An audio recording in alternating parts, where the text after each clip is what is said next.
this is an iHeart podcast. Guaranteed human. The springtime thaw is finally here. Flowers are blooming. Days are longer. We're saying yes to more plans and finally getting outside, running, walking, just moving again. It's the perfect time to upgrade your everyday go-tos with Bombas. Take Bombas sport socks. They're super comfortable and designed with sport-specific tech for running, cycling, yoga, hiking, you name it. I use them to run in, and I can tell you they work beautifully. So head over to bombas.com and use code SYSK for 20% off your first purchase. That's BOMBAS.com, code SYSK at checkout. On eBay, every find has a story. Like if you're looking for a vintage band tee, not just a tee, the band tee. You wore it everywhere until your ex-boyfriend stole it. Now you're on eBay, and there it is. Same tee from the same tour. The things you love have a way of finding their way back to you, especially on eBay. Where else can you find that mint trading card you search for everywhere that's out of print? Or your first car, the one you wish you'd never sold? It has to be eBay. Shop eBay for millions of finds, each with a story. eBay. Things people love. Hello, Stuff You Should Know listeners. If you want to come see us live, you've only got a couple of more cities this year that still have tickets, and that is Orlando and New Orleans. Yep, we'll be in Orlando on October 9th at the Plaza Live, and we'll be in New Orleans at the Civic Theater the following night, October 10th. And friends, like Chuck said, you better go get your tickets. Go to sysklive.com for info and ticket links and everything you need to come see us. Welcome to Stuff You Should Know, a production of iHeartRadio's How Stuff Works.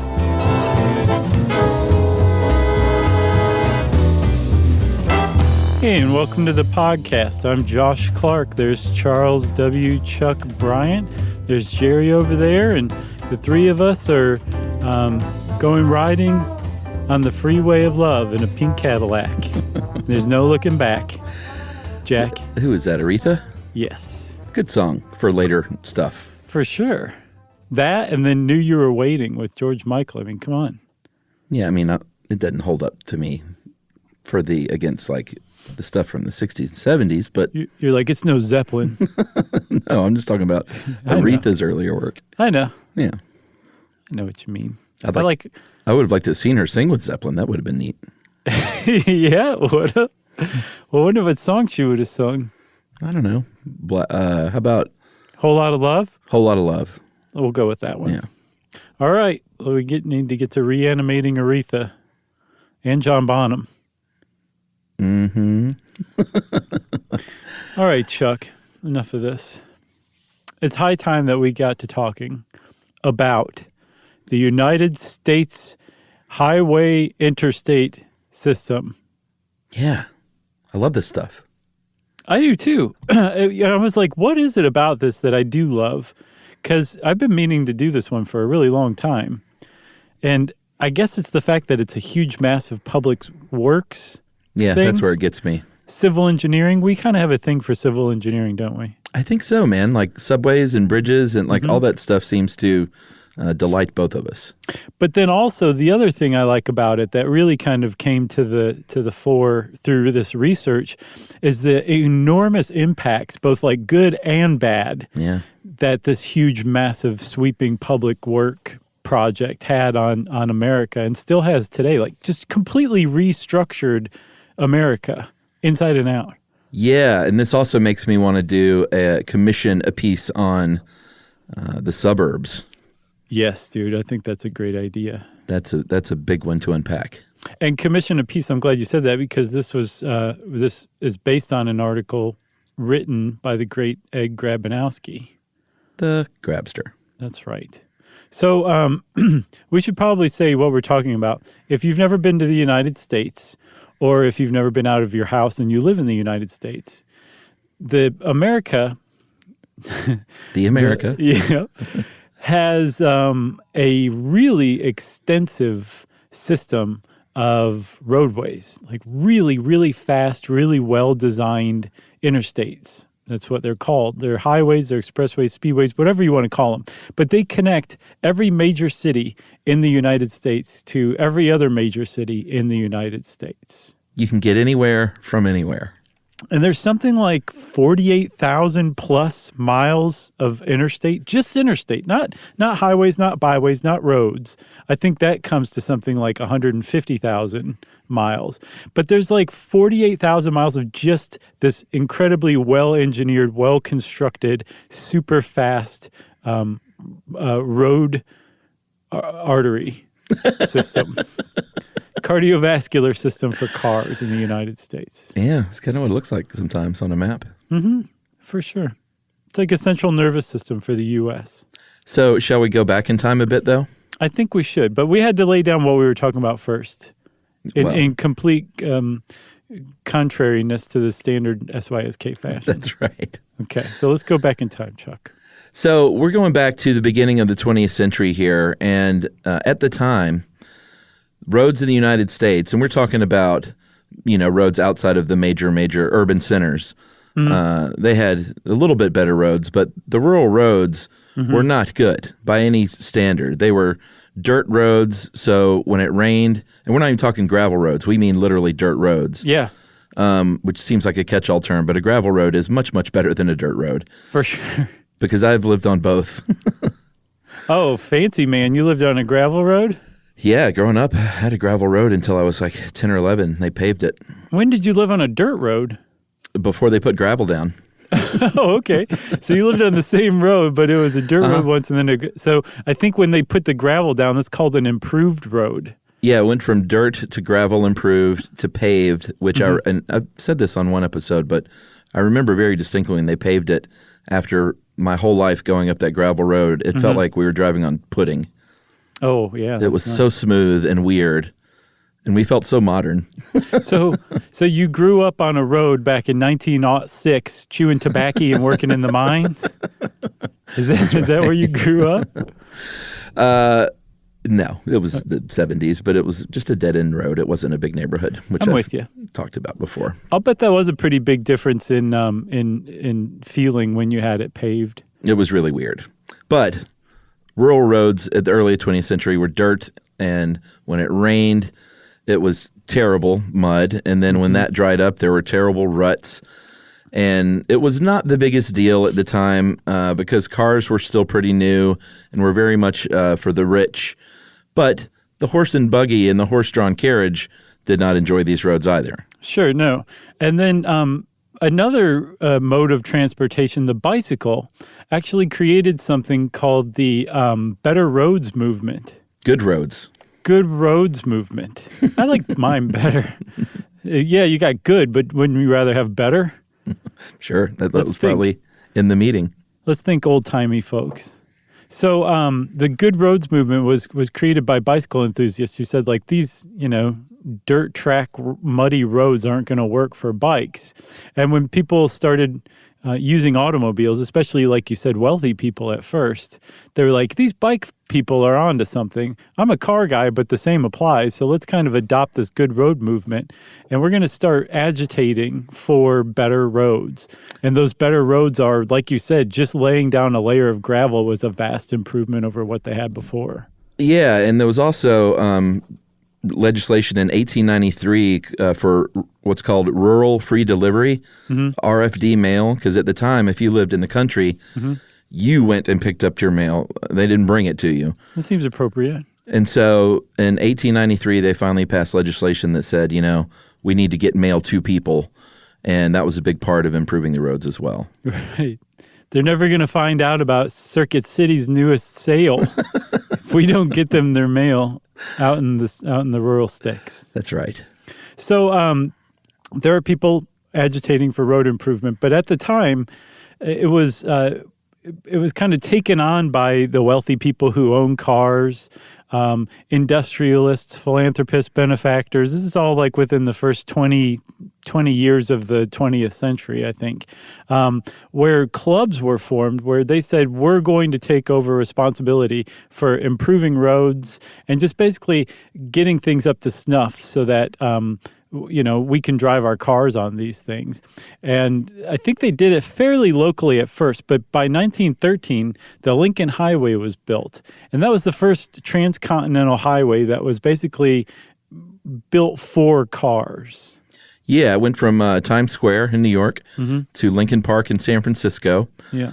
And it didn't just carve it out of, barren earth. It used a lot of the roads that were already there, improved on those, connected stuff together. There was a dude named Carl G. Fisher. Yeah, did you look into this guy?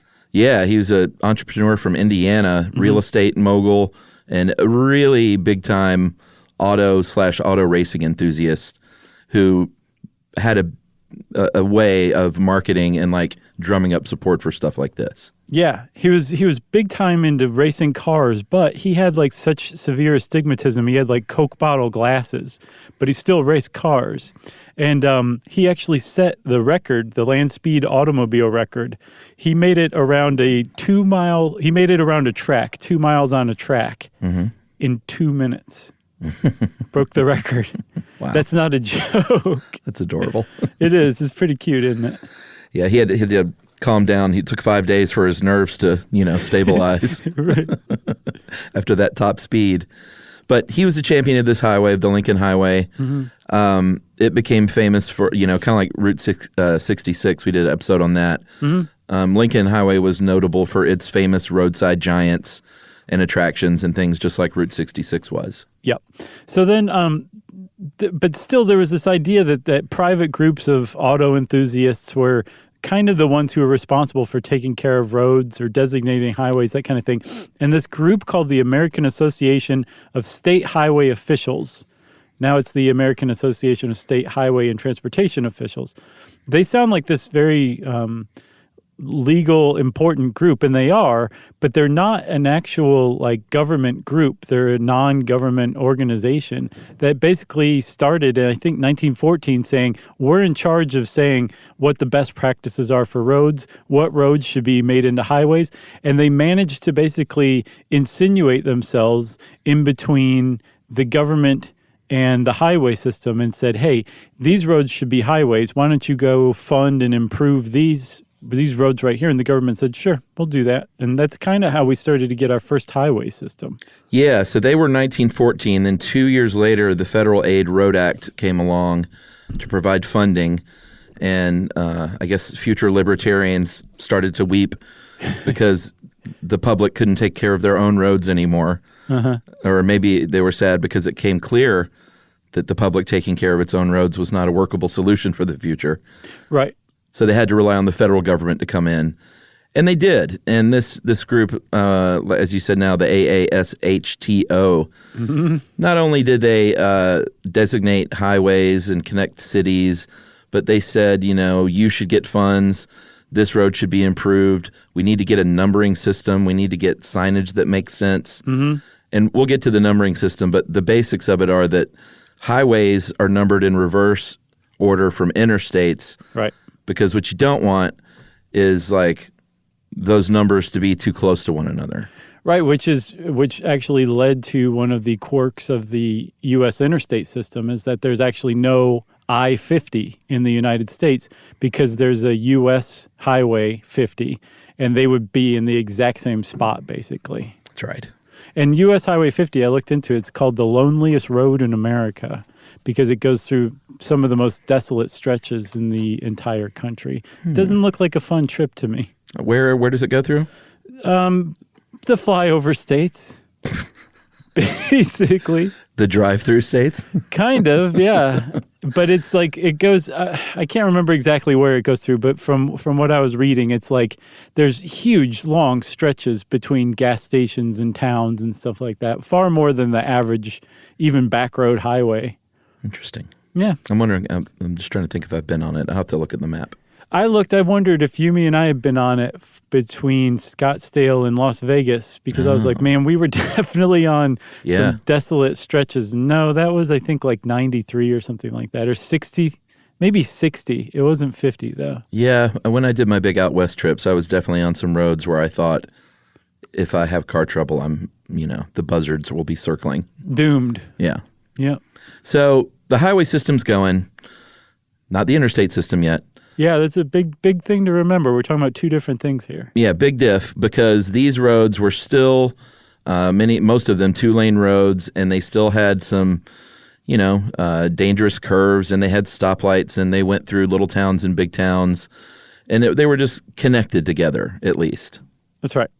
So around this time, though, as this highway system is coming along and improving, they were just constantly adding to it and designating new roads that were, traditional horse and buggy paths to be improved into U.S. highways.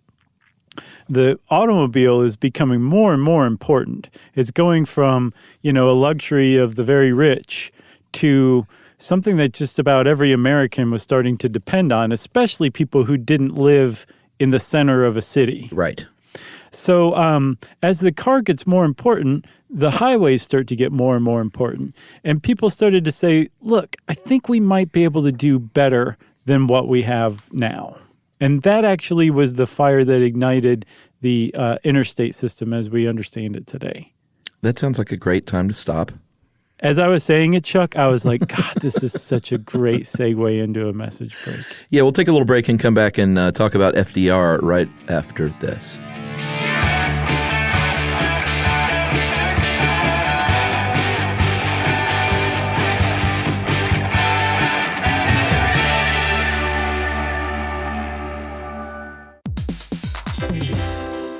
Hey everybody, we want to talk to you about The Big Bang Theory. That's a show that became one of the most defining sitcom of its era and really built a fan base around its memorable characters and unique group dynamic. That's right, which is why we think you'll enjoy the official Big Bang Theory podcast. It's back, covering seasons 3 and 4 of the show. Host Jessica Radloff sits down with crew and cast members like Kunal Nair, who plays Raj, Mayim Bialik, who plays Amy, and Kevin Sussman, who plays Stuart. That's right, you're going to learn all about the Easter eggs you may have missed, behind-the-scenes stories, and how certain real-life relationships shaped some of the most memorable storylines. Yeah, there's cast reflections years after the series aired and expanded content around famous episodes and storylines. It is exactly what you're looking for if you're a fan of The Big Bang Theory. The season is on video, so watch the official Big Bang Theory podcast on HBO Max, or listen wherever you get your podcasts, and stream episodes of The Big Bang Theory on HBO Max. The springtime thaw is finally here. Flowers are blooming, days are longer. We're saying yes to more plans and finally getting outside, running, walking, just moving again. It's the perfect time to upgrade your everyday go-tos with Bombas. Take Bombas sport socks. They're super comfortable and designed with sport-specific tech for running, cycling, yoga, hiking, you name it. I use them to run in, and I can tell you they work beautifully. So head over to bombas.com and use code SYSK for 20% off your first purchase. That's BOMBAS.com, code SYSK at checkout. Well, now, when you're on the road, driving in your truck, why not learn a thing or two from Josh and Chuck? It's stuff you should know. Stuff you should know. All right. So highways are being built. They're being connected. Mm-hmm. But in 1937, Franklin Delano Roosevelt said, here's a plan to the Bureau of Public Roads. It's 1937. There's 6 superhighways. And everyone went, what? Yeah, that sounds And he's like, these are going to connect our nation. And they had all these reports done. And that sort of formed the basis of what would become our highway system. But we couldn't afford to do this at the time. World War II came along. Yeah. And everything just sort of was put on hold. Right. Understandably so. But then afterward, America was like, man, we've got a lot of money. And from what I've read, there was a concern that this post-war boom that had been generated by World War II, because, you know, one of the big knock-on effects of World War II, it pulled us right out of the Great Depression. Yeah. And put us into a pretty great boom period. Well, I think they were scared to death that we were going to go back to a recession or lose this boom. And so some people say that one of the main reasons, one of the great unstated reasons for why the federal government was suddenly so happy over the idea of spending billions and billions and billions of dollars to create this interstate system was to put significant numbers of people to work and just flood the economy throughout the entire country with government money to just keep that post-war boom going. And it worked like an absolute charm. It still works. I mean, that's still a stimulus package that's reliable. is a lot of times now it's improving stuff, obviously, but Sure. that's what a lot of presidents turn to. Like, let's get people working on these roads that are falling apart. Yeah, look at these slackers. Somebody give them some asphalt. So Eisenhower is obviously most associated with the interstate system because it was when he was in office and he pushed for the Federal Aid Highway Act of 1956, which really kind of made everything legit. For many reasons, this was like a very necessary thing, not least of which was for the military. Right. We talked about, since World War I, we needed bigger roads. Like, we didn't have railroad capacity to take all the armaments and all the things we needed and supplies, and then we didn't have the highways that could do it either. Right. So in 1921, this guy named Thomas McDonald, he was the head of the Bureau of Public Roads, he and his staff really drew up this map, this proposed system of 78,000 miles, handed it over to General John Pershing, who presented it to Congress and said, we need these for, this is critical for the military. It became known as the Pershing map, even though he just handed it over to Congress. Sure. It should be the Thomas McDonald map. Sure, but nobody knew who he was. They would have been like, get out of here, McDonald, buddy. Probably. But General Pershing, they were like, yes, sir, and like clicked their heels together and started building things. That's right. So, but that was back in the 20s, I think, that the Pershing map was handed over, right? Yeah, 22. But it was apparently such a good map, the Pershing/McDonald map. That's what we're going to rechristen it, okay? Yeah, and it was pretty, they drew it up in a way that made sense, but it wasn't like, here's your exact blueprint. It's just like, we've connected all the places we think we should connect. But it was basically the general blueprint that was used for the interstate system. So it was pretty well done map. Yes, it wasn't research, but they weren't, 30 years later, they didn't go, this McDonald guy was way off. They're basically like, this works really well.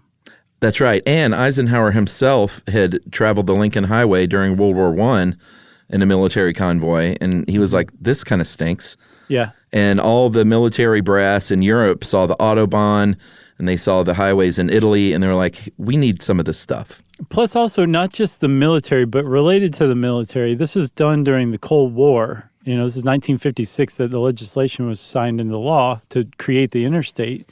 And this was, a pretty uneasy time. So there was a real concern that with the existing original U.S. highway system, if atomic bombs started getting dropped on the United States, we'd have a really hard time moving people from place to place, from bombed cities to unaffected cities. And this interstate was a big solution to that, too.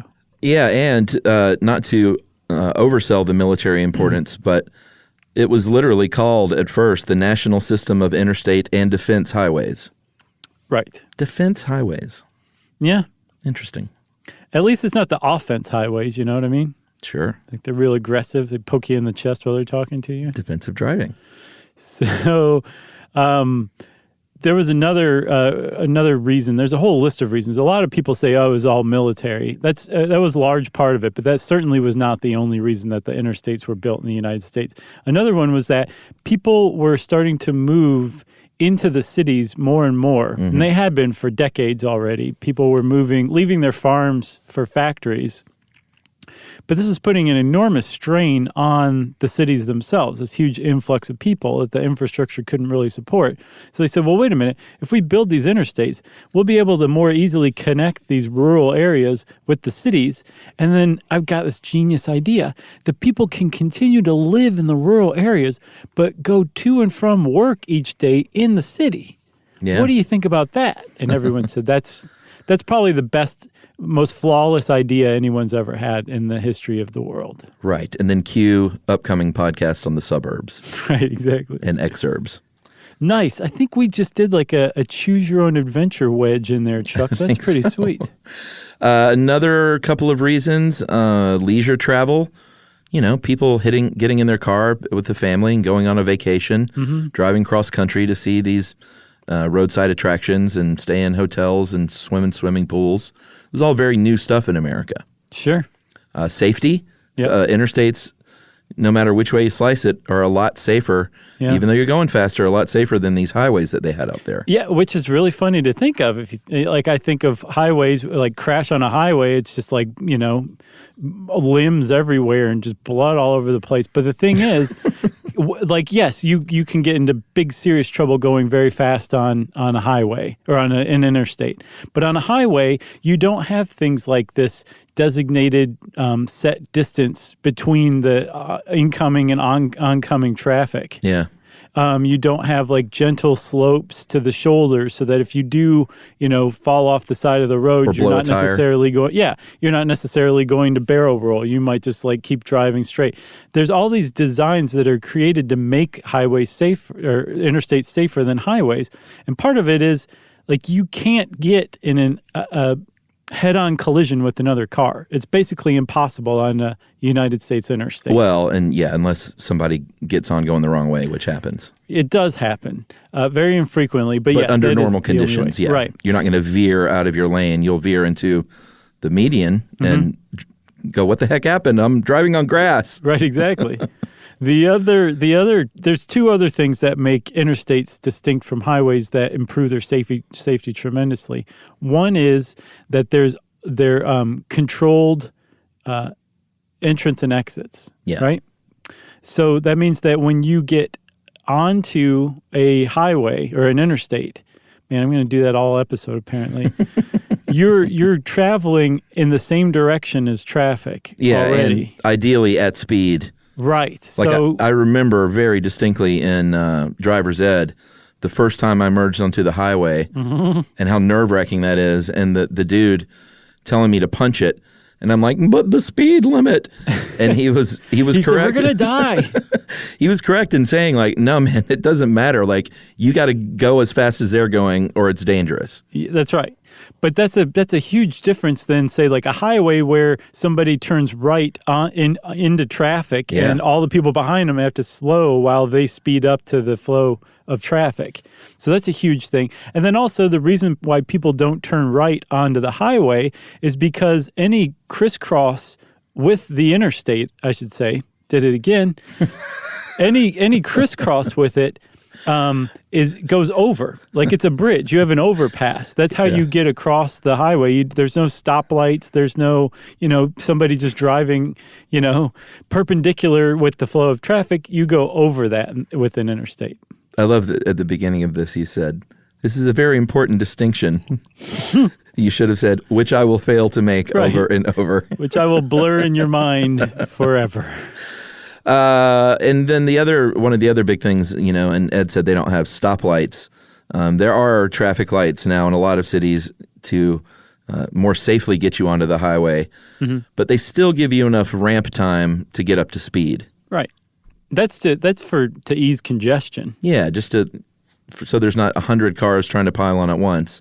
It's one car every 3 or 4 seconds. I think we talked about that in our traffic episode, and I'm pretty sure like that really, really helps ease congestion. Traffic bubble. Shown to. Remember that? Yep. You coined that. I did, didn't I? Didn't I? I did. Oh, brake bubble. One of the bubbles. I think it was the brake bubble. I think so. I certainly talked about it a lot. I remember that.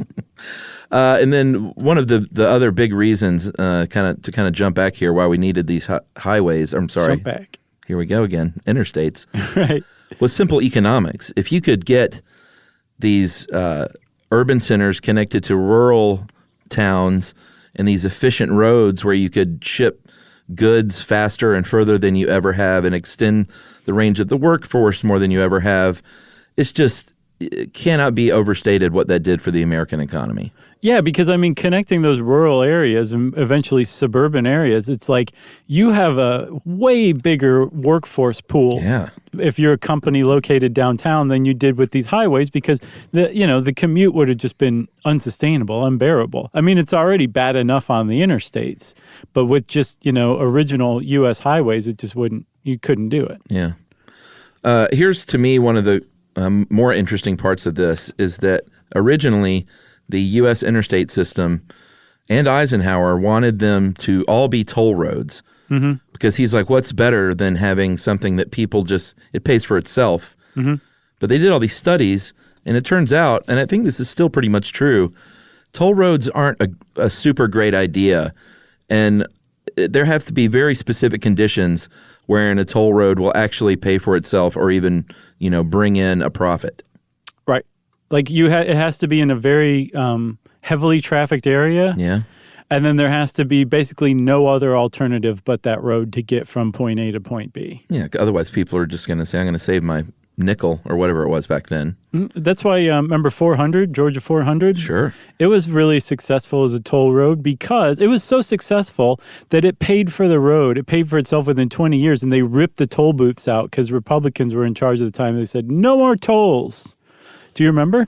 Yeah, I think they were up longer than they said they were going to be up, though. Mm-hmm. And people started complaining like, hey, I thought the plan was these are going down. Yeah, and Sonny Perdue, I think, was the guy who was like, all right, we're getting rid of them. Or maybe it was Deal. I can't remember. But the reason 400 was so successful as a toll road is because there really weren't very many other ways to get, from the Buckhead area of Atlanta up to the northeastern suburbs except for 400. Yeah, that was, I don't have to pay $2 to go see my brother now, and I had to do that for many years. Yeah. Except for the $2 he charges me when I show up at his front door. Right, to play his Addams Family pinball. Yeah, he's like, give me $2. Yeah. It has to be a $2 bill, too. Scott will not accept anything else. Yeah, that's so Scott. So the toll roads don't pay for themselves. And one reason why, Chuck, they don't typically pay for themselves is because, especially if you're talking about interstates, there's really long stretches of interstate that are not heavily trafficked. Yeah. And you would have to pay for that with the toll. Well, if somebody's coming through, once a day and paying $1, that's not going to pay for the upkeep. So much so that there was a study that was done, I think, ahead of time, that when they were planning the interstates, and they found that a lot of these, even like fairly successful toll roads or toll interstates, probably would just barely pay for the salaries of the toll booth workers. Yeah. So that's a wash of all washes. So they said, okay, no toll roads. How about instead we'll start taxing gasoline? Yeah, not just gasoline, but let's propose a bill that taxes the rubber industry because of tires, the trucking industry, and they all said, no, I don't want to be taxed. Mm-hmm. Forget this. I don't like it. So they said, all right, we're not going to do this. Yeah, they managed to beat the bill to create the interstate system. Yeah, they beat it down. Congress goes into recession, and then the trucking industry went, what did we just do? Because this actually would have been a really great thing for trucking. Oh, Lord. And so maybe we do want that after all. And they came back with a different bill that was pretty much the same, and that one passed. Yeah, and you can understand why they were a little short-sighted. They said, well, we don't want to pay extra for tires and for gasoline. We use that stuff. But then somebody crunched the numbers and said, well, everybody shut up. Right. But the idea that it would be done through tax dollars rather than toll roads, that was a big result of a PR push that was taken up by the AAA, General Motors, other car companies. They formed something called the National Highway Users Conference. And from this, they basically managed to create this change of mentality in Americans' minds from, roads are created and supported by rich people and auto enthusiasts to it is a national duty to build and maintain roads, and it is the federal government's responsibility to create interstates. And that was the result of a PR push. And part of that PR push is how we got freeways. That was meant to really kind of point out how bad an idea toll roads were. The idea is you don't want toll roads, you want free roads, which came to be called freeways. And freeways are basically supported by gas tax. That's right. Yeah. That's great. I thought so too. That's a good little dinner party if you want to be super obnoxious. Yeah. Oh, you drove over on the freeway, did you? You know where they got that. Right. So the in-shot of all this, or the upshot, I guess, there is no in-shot, is that these taxes would be placed into the Highway Trust Fund. Mm-hmm. And it's a pretty good deal for states. It's sort of like Social Security. The government is going to levy these taxes to pay for more highways, but provide 90% of that funding to states to do it themselves. So the states, they're getting lots of jobs created, these big, huge public works projects. They only have to pay 10% of that, and they get a highway on top of that. Yeah, so like mayors and governors loved this idea. Oh, yeah. Because it made them look like they were just so, like all this job creation and economic growth was happening under them, and it just got dropped in their laps by Ike and the feds. And they're only on the hook for 10% of it. Right. And the idea was every American city with at least 50,000 people, we're going to connect them all within 13 years, which did not happen. No, it didn't. As a matter of fact, officially, the first original plan was completed in 1992. Yeah. It was a little more than 13 years from 1956. Yeah, and Ed points out it's technically finished, but it's never finished. It's always being worked on and tweaked and changed here and there. Yep. So, Chuck, before they got started, they had to actually do some research first. I thought this was pretty cool. Yeah. They didn't just say, sure, we've been building highways. We know how to build interstates. They really, did a lot of examination on how to best build these. Because the interstate is much different from the highway. Like the highway just kind of went around the terrain and the landscape. It was bent to the will of the landscape, subservient to it. Interstates are not like that. They are 100% American muscle, carving through Mother Earth wherever that interstate wants to go, fast as you please. And they use something called cut and fill, which is exactly what it sounds like. They just cut out the track for the interstate, and then they filled it with the stuff that makes up the interstate roads.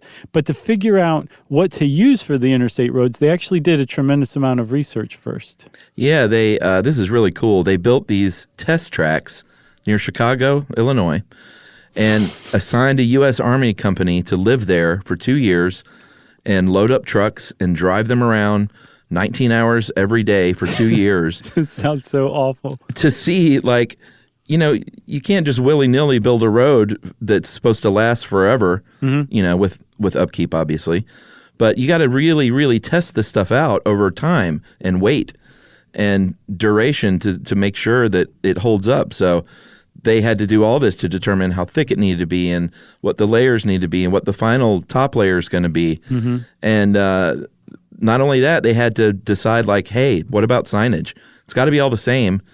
They ended up settling on green with reverse messaging, so green background, white lettering, right? Which apparently they did tests, it's 40% more visible if you have a reverse message than the other way around, especially at night. Rather than, like, say, black letters on a white field? Yeah, exactly. Okay. Which speed limit signs are like that, but, they have to distinguish, like, the exit signs and the highway signs, because the actual highway badge, interstate badge, is blue and red. Right. Red, white, and blue, I guess, if you count the white. Oh, I just got that. Yeah, there's white on there, right? Isn't it outlined in white? Yeah, for sure. And they tested colors. They decided green generally means go, so we're going to stick with green. Okay. But red, white, and blue for the shields for interstates, but green shields for business loops and spurs. Oh, yeah. So when you see the business thing, it does look a little weird. But the font that they used is actually on the green signs in particular is called Highway Gothic. Yeah. Which is great. Which is not very Gothic. I feel like we've talked about that before. I'll bet it was in the traffic episode now that I think about it. Yeah. Yeah. So they get all this stuff done. They figure it out. The poor Army company that had to live on these tracks in Chicago for 2 years are all discharged. And the building begins. But it doesn't really go according to plan. Like we said, that it was supposed to take 13 years to complete the first 40,000 miles of interstate, and they completed it in 1992. But they ran into issues pretty much from the get-go. Quick question. When you say they were discharged, you mean they just stopped that project? I'm assuming here that they were discharged because they were forced to do that for 2 years, that they said, you're fine, you don't have to do anything else. Go on. You're out of the Army. Right. If you want to be. Okay. Yep. And here's some extra money. This yellow book comes into play here, and this is when what the federal officials finally officially submitted as the proposed map. Mm-hmm. And this one, much like the Pershing map, wasn't super detailed, just had rough lines and spurs and beltways, and they said, all right, states, since you're getting a really sweet deal here, you need to figure out how best to do this within your state. Right. So before we go on and actually talk about what happened when they started building it, you want to take a last break? Yeah, let's do it. Okay.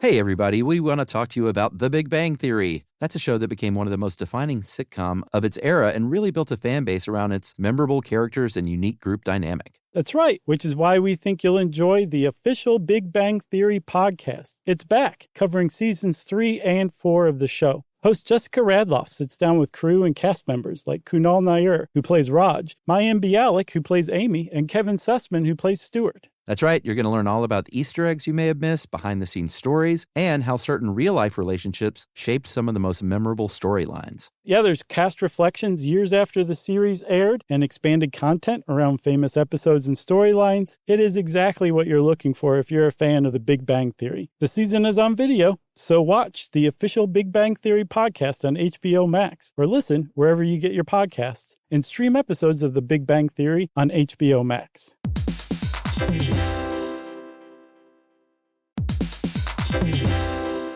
So you're considering getting a home security system, but you want something that fits your space. Well, with ADT Blue, it's easy to customize a system that's right for you and set it up yourself. Just pick the kit and monitoring system that makes sense for your home. Yeah, well, let's say you're worried about package theft right off your front porch. The ADT Plus app can walk you through setting up a new doorbell camera kit. Once it's installed, ADT Pros can help you keep tabs on it 24/7, or you can manage it yourself from the ADT Plus app. That's right. There are no long-term contracts, so you can change your monitoring plan whenever you want. The flexibility doesn't end there either. You can add to your system as you need with things like extra cameras or motion sensors. Some life decisions are hard, but thanks to ADT Blue, you can get DIY-trusted ADT home security in a snap. Head to ADT.com/BLU to build your system today. And to find out more about home protection, check out a new episode of Grown Up Stuff with security expert Joe Mazza out on June 9th. Well, now when you're on the road, driving in your truck, why not learn a thing or two from Josh and Chuck? It's stuff you should know. Stuff you should know. All right. Okay, Chuck, so when you're building an interstate and you're building it through pasture land or fields or, even desert, whatever, sparsely inhabited regions, you don't run into too much problem. Nah. You can do it fairly cheaply. You can do it pretty quickly. There's just not a lot of stuff you have to get done aside from building the road. But when you start to approach cities, everything changes. It gets way more expensive. It takes way longer. And the effects that it has on that area, on the city, can be really, really bad. And when they started to approach these cities and started creating the interstate system around the cities, some towns, especially the well-to-do, wealthier people in the towns, said, whoa, wait, this map shows this highway going through my neighborhood. Yeah, and that's not happening. That's not going to happen. Yeah. And there were what were called highway revolts, where local groups, sometimes in collaboration with like local politicians who felt the same way or probably lived in the same areas, kind of rose up against the feds or even the state government and said, we need to replan where this highway is going. And some were successful. There was one in Northwest D.C. that never got built. And there was one, probably the most famous of all, was the one in Manhattan that was led by Jane Jacobs, who wrote The Life and Death of Great American Cities, who took on Robert Moses, the guy who revamped Central Park into what it is now today, and won because they were going to build the interstate right through Soho, the Lower East Side, Greenwich Village, Chinatown, and Little Italy. They were just going to tear it up and go right through there. And Jane Jacobs managed to stave it off. Yeah, it was, when the rich people said, not in my neighborhood, what do you think happened? Right. They went to the people that couldn't fight back as much. They ran them through poor neighborhoods, used eminent domain to kick people out. Yep. And there was some grassroots resistance. And like you said, sometimes it worked, but most times it did not. Yeah, and so this is in cities where there was resistance. There were plenty of cities who were like, this is going to breathe new life into our city, so that's fine. Tear down whatever you want. Let's get this super highway of the future going through, Topeka. Sure. I'm pretty sure 40 goes through Topeka. Or Manhattan, Kansas. Okay, sure, Manhattan, Kansas. They couldn't get it in New York. It's ironic that we said that because the first the first project that was started on the interstate system began in Kansas and Missouri. Is that right? Yeah, I-70. Kansas and Missouri, as usual, leading the country forward in progressive new ways. That's right. And then in 1992, the reason why they consider the interstate system having been completed is because that section, I think it's I-70, not 40, was completed in Kansas. It connected onto itself, and they said, we're done. Yeah, it's I-70. So I think we should talk a little bit about just some of the nuts and bolts of what an interstate is and what they needed to be when they were first designing these. Mm-hmm. We talked about getting away from, they need to go fast. Right. And they need to be safe. Those are like the two big requirements. Yeah. So all these big curvy roads and absence of sight lines and blind bends and things that you had in the highway system was no good. Super steep grades. So they wanted to streamline all that, make it more gentle, good sight lines, nice and straight. Yeah. You got to have at least 2 traffic lanes in each direction for this divided interstate. Mm-hmm. Now we have, what are we max out in million? Atlanta, like 6 or 8 lanes across? It's going to be 11. Side. The plan is for 11 on each side eventually. So 22 lanes of traffic. Yep. It's just going to be a monstrosity. Oh, boy. The lanes and shoulders have minimum widths, 12 feet for lanes, 10 feet for shoulders, and 4 feet for that very scary inside shoulder, which you never want to be pulled over on. Right. And then as far as speed limit goes, it's sort of varied over the years. I remember after 1974, I was only 3 in 1974, but that is when the 55 mile per hour speed limit was mandated in most states. If you wanted to receive federal funding for highway projects, right. Get in line with that because we had the gas crisis, oil crisis. So if you wanted your dough, drop it to 55, and it was 55 for a while. Sammy Hagar wrote a song about it. Oh, yeah. He couldn't drive it. No, despite, the oil crisis, he just could not drive it. But I remember when they started relaxing that and when 60 and 70 started popping up, it was just like, it was a really big deal. Hey, I don't know if I ever told you this or not, but Sammy Hagar's son is a fan of Stuff You Should Know. Shut up. He is. He wrote in. Really? Maybe to the end of the world. To one of them, it basically said, hey, I heard you guys shout out my dad or make a joke about, Sammy Hagar or whatever. I just want you to know I'm a big fan. And he sent a picture of him and his dad like hanging out on stage down in Cabo San Lucas. Of course, where else? Yeah, so shout out to Sammy Hagar's boy. And I bet you we made an I Can't Drive 55 joke. We certainly did. Well, Emily is very famous for liking Van Hagar more than David Lee Roth Van Halen. Sure. I don't know why you have to choose. They're so different. I liked them both. I went and saw Van Hagar live on the OU 812 tour in high school. So great. And it was great. And I love that 5150 album too. Man, I could air drum, air guitar, and air bass that entire album. Could you air keyboards? Not very well. I have fat fingers. Well, that's sort of the most boring air instrument. Yeah. Air bass is cool, not fun though. either. No, it's not. But it's easy. It's the best one to start out on. All right. Well, shout out to the Red Rocker and his son then. Mm-hmm. So Red Rocker, huh? I haven't heard that one before. Yeah. So Montrose, that was his big band. Is that right? Yeah, before he went solo, he was in Montrose. Okay, I didn't know that. I only knew him. I only picked him up around the I Can't Drive 55 era. I hope his son is listening because he's probably quite delighted with this extended He's like, off-ramp. my name isn't Sammy Hagar's son, by the way, guys. Sammy Hagar's son, Hagar. We should look up his name because that would be very nice. Okay. Are you doing it? Yes. All right. Wait, I'll just continue on. Are we editing this little convo out right here? No, we should have it in there, and I'll talk about Montana because Montana, as everyone knows, you don't mess with Montana. They like to make up their own rules. And Aaron. They were very famous. What's his name?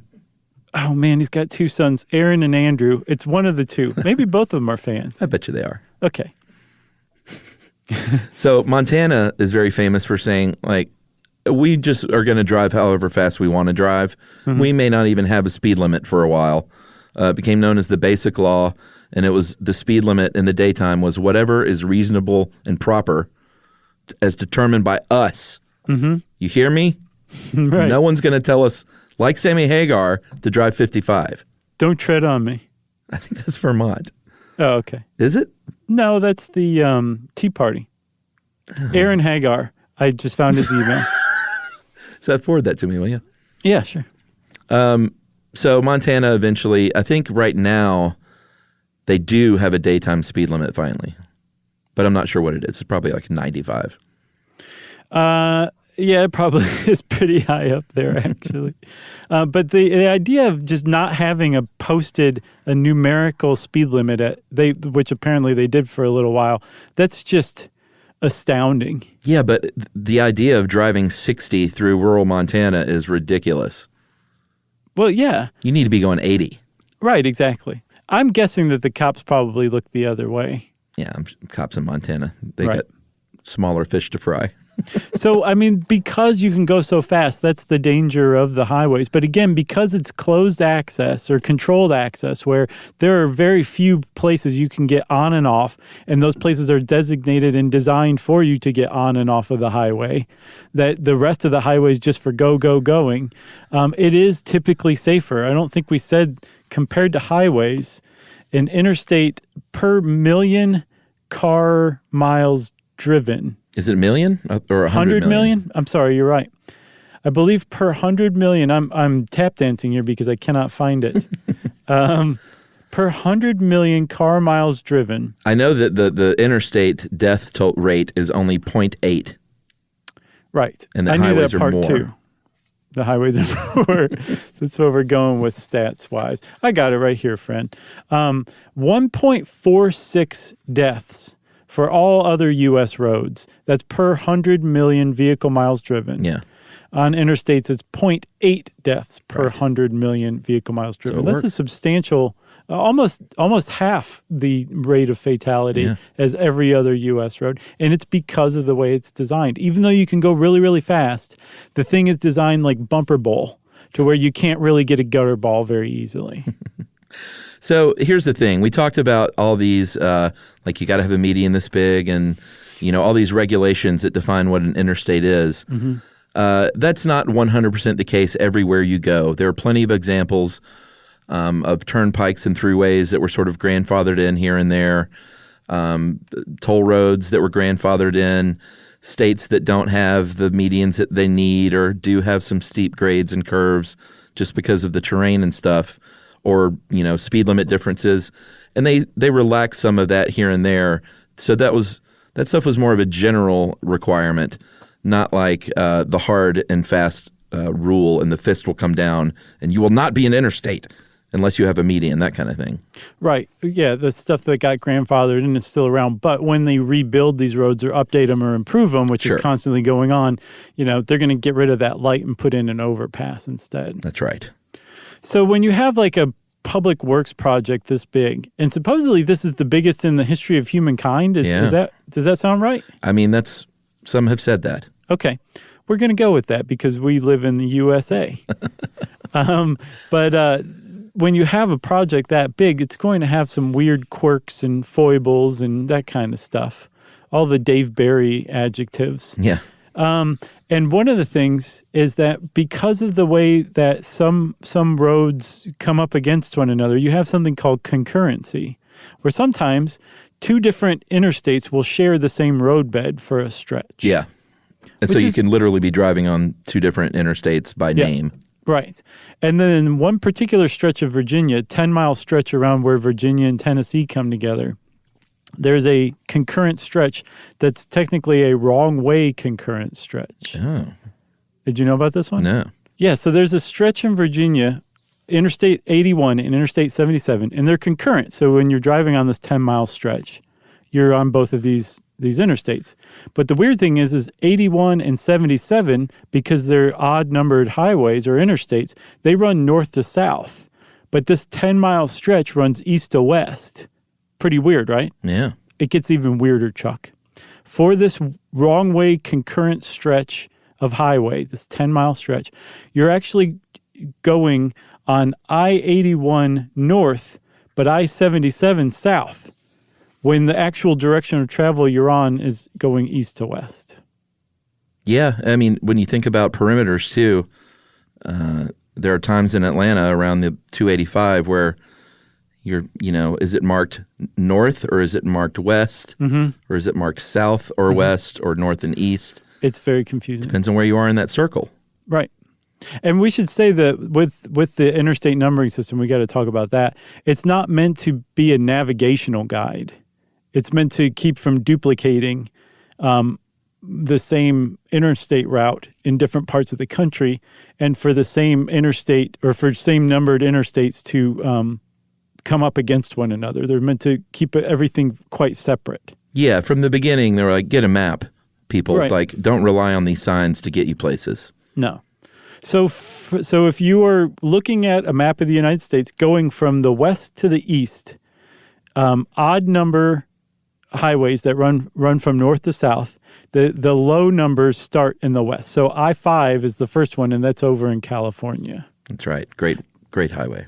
Goes up to 95, which is on the eastern seaboard. Yeah, great expressway. And then in between, you have all the other fives. The odd number ones, they run from north to south. Now, east to west, you have even numbered ones, and they start at the lowest in the south. I-20? Well, starting with 10. I-10 even. Mm-hmm. I'm a big fan of I-20. I-20 is good. I've driven that thing from here to California quite a few times. Okay, so I can see why you'd be a fan of I-20 then. Yeah. That's a nice drive right there. They get you there. That's their motto. But if you go up, you 10, 20, 30, 40, 60, there is no 50. And apparently, Ed says the Department of Transportation used to get letters from people saying, like, you guys screwed up. There's no Interstate 50. Oh, people. Which is hilarious. Have too much time on their hands. Here's an interesting thing. Okay. Alaska and Puerto Rico, they don't have to meet these federal interstate standards, and technically, they're not federal interstates. They're interstates in name only. Mm-hmm. And then in Hawaii, you have 3 interstates all on Oahu, and they are designated with an H instead of an I. Instead of interstate, it's whatever, H. I don't even know. I've never been there. What are the numbers? I think there's an H5 maybe. H5. But the thing about it, even weirder than the fact that it's an H instead of an I, there's no dash. It looks really like Western European. Yeah. like the M5 or whatever. You're like, I see palm trees, but I feel like I'm in Budapest. Right, exactly. It's weird. Yeah. So we talked about, like at the very beginning, I said that like one of the things that fascinates me are the massive sweeping effects that interstates have had on the United States. And a lot of people have studied the effects, and there have been some good and some bad. And I came across a forum, I can't remember on what site, but the question was, is it a net gain or a net loss for America with the interstate systems? And it seemed pretty evenly divided. You can make a case both ways that, in these ways it helped, in these ways it was really terrible. And it's kind of a subjective judgment whether when you add all those up, it was actually a gain for America or, a loss. Well, we already talked about safety. Definitely safer. Mm-hmm. If you listen to our Route 66 episode, you'll hear lots of stories about quote unquote dead towns, these small towns and junctions where people traveled on these pretty popular highways, and restaurants and local mom and pops, they went away in large part because of these expressways built right beside them sometimes. Mm-hmm. And that real estate where you get off on these exits is super expensive.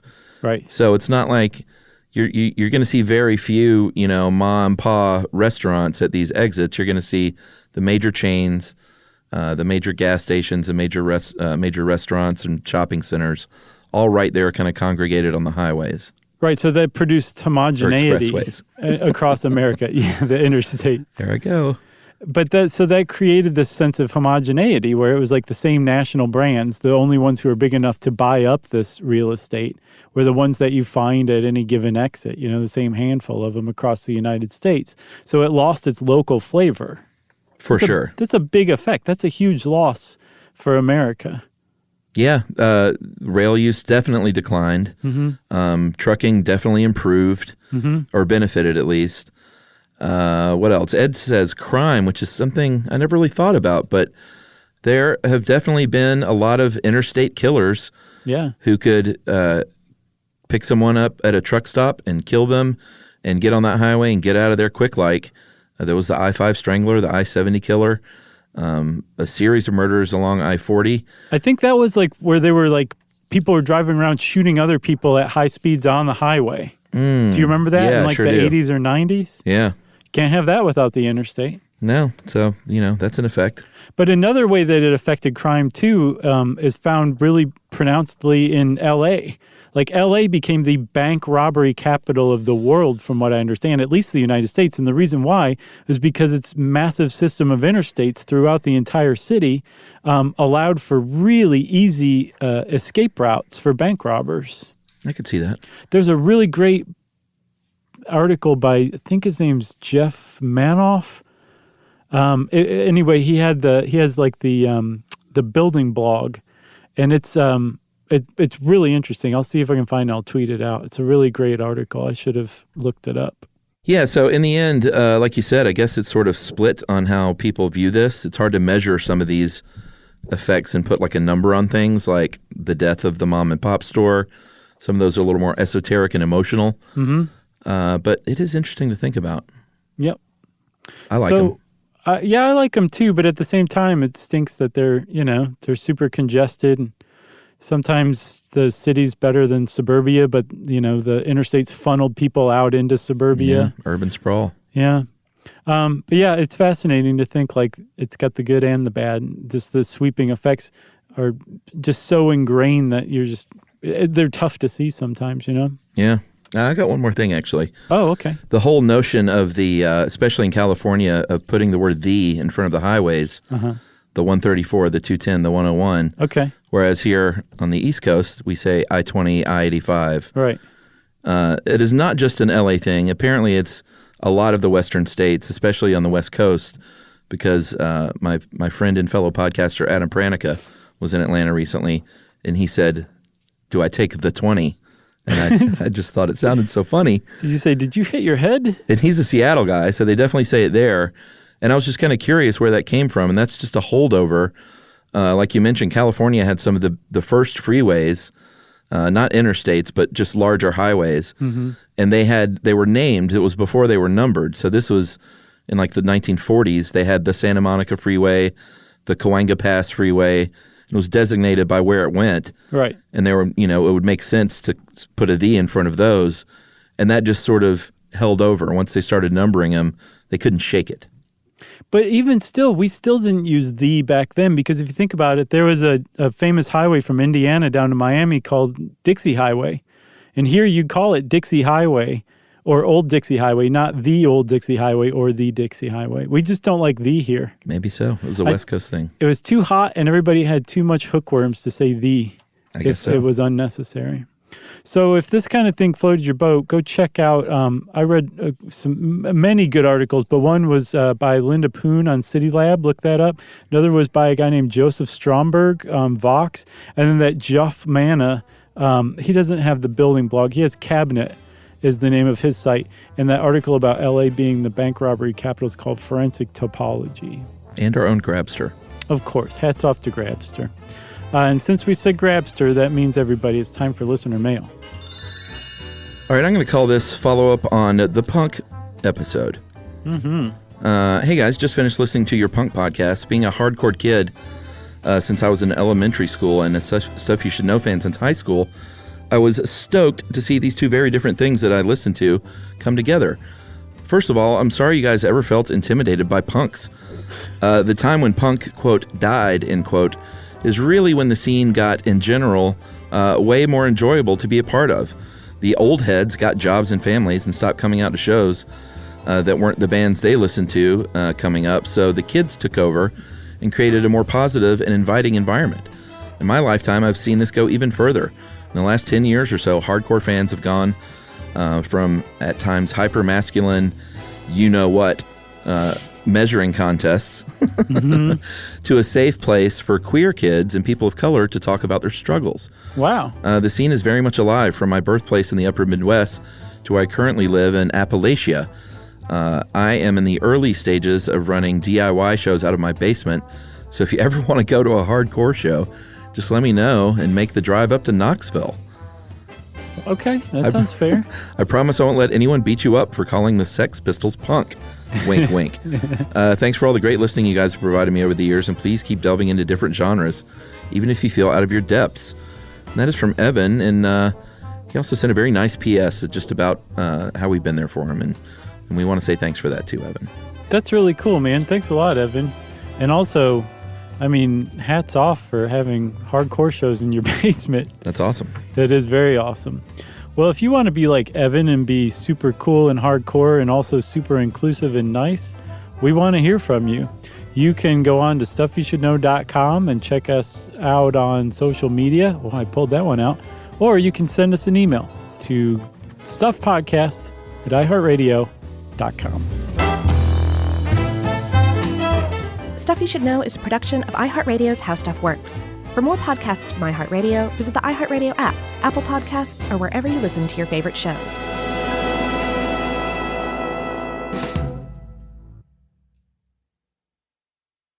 When it comes to small business, people want to talk to people, not bots, not voicemail. Your customers or clients want a real human connection, and that's exactly what they get with Ruby. Ruby is the virtual receptionist company that takes care of your callers when you're unavailable, in the middle of something, or just don't want to pick up. They can answer, screen, and transfer calls, as well as take messages, collect payments, book appointments, and more. All while saving you time and making the people you serve feel special. It's available 24/7, 365 days a year, and is 100% based in the U.S. See how it works at ruby.com, or better yet, give them a call at 844-900-RUBY. The next time you end up with something on your shirt, don't turn to your usual detergent. Check out Tide Evo. Tide Evo represents over 10 years of innovation in product development. It's a revolutionary 100% concentrated waterless laundry tile made of compressed microfiber soap layers rather than liquid or powder. It's not pods and it's not sheets. It uses 6 layers of detergent fibers to deliver superior cold water cleaning without plastic packaging. It's mess-free, lightweight, and dissolves quickly. Try new Tide Evo. Real laundry magic. This is an iHeart podcast. Guaranteed human.